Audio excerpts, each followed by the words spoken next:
et faux. Bonjour Géraldine Vosner. Bonjour Patrick, bonjour à tous. Et justement, à propos du froid, la gêne manifeste du gouvernement autour des sans-abri. Emmanuel Macron l'avait promis trop vite. Il ne tolérerait plus de voir des gens dans la rue cet hiver. Promesse qui n'a pas été tenue évidemment. Dans les rangs de la République en marche, on tente de minimiser. Il n'y a quasiment plus de sans-abri malgré eux à Paris, soutient le député Sylvain Maillard. Ceux qui restent le seraient par choix.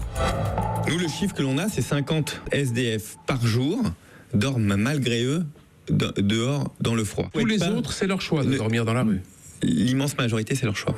Il n'y a qu'une cinquantaine de personnes auxquelles on ne trouve pas d'hébergement chaque jour à Paris, vrai ou faux? C'est faux et c'est une grossière manipulation des données. Ces 50 personnes dont parle le député sont celles qui ont appelé le 115 uniquement entre 19 et 23 heures. Ça ne prend pas en compte les autres appels reçus dans la journée. Or, le SAMU social m'a fourni les chiffres de la semaine dernière.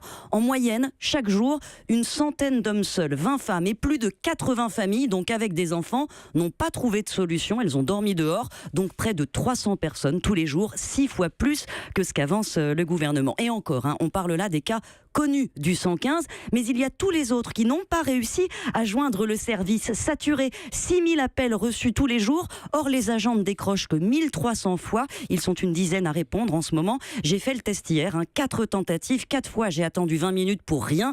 Nombreux sont ceux qui renoncent parce qu'ils n'ont pas de téléphone, plus de batterie ou qu'ils savent déjà qu'il n'y aura pas de place.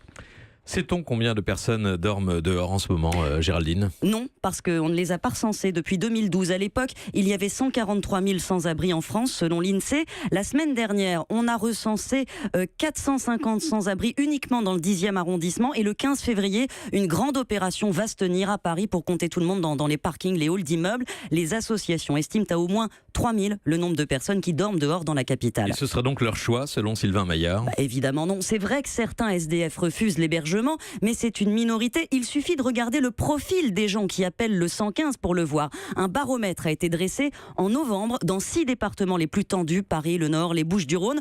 Plus de 56% des appelants étaient des familles avec des mineurs, un tiers des hommes seuls. Il y a de plus en plus de jeunes, de gens âgés, de travailleurs pauvres qui ne choisissent pas d'être dehors, mais il n'y a pas de place pour eux ou bien l'offre n'est pas adaptée aux familles notamment. Dans cette journée de novembre, seule une personne sur 5 a pu être hébergée. Merci à vous Géraldine Vosner.